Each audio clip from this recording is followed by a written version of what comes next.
Hello everyone, আবারও একটা mini ভ্লগে তোমাদের সবাইকে স্বাগত। তো ২৬শে জানুয়ারি ছিল আমার বোনের রিসেপশান পার্টি, আর তার পরের দিন মানে ২৭শে জানুয়ারি ছিল আমারই মামার বাড়ির মানে ভাইয়ের জন্মদিন।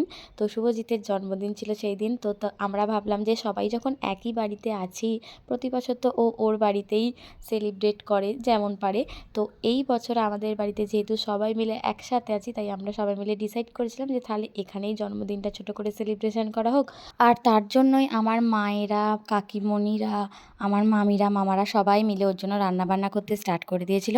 আর তোমরা দেখতেই পাচ্ছ এখানে সমস্ত কিছুটা কমপ্লিটও হয়ে গেছে, আর এখন কেক কাটিংটা চলছে। যেহেতু এটা অনেক দিন আগেকার ভিডিও, মানে প্রায় জানুয়ারি মাস, আর এখন চলছে তোমার মার্চ মাস, প্রায় এতটা ডিস্টেন্সে ভিডিও, কিন্তু আমার কাছে শ্যুট করা ছিল। আমি ভাবলাম এডিট করে তোমাদের সাথে আমি এটা শেয়ার করি। তো কষ্ট করে যখন করেছি, কেননা পোস্ট করব না। তো আজকের ভিডিও কেমন লাগলো জানিও। যদি আমার এই ভিডিও ভালো লেগে থাকে তাহলে অবশ্যই like, comment, share and subscribe to my channel.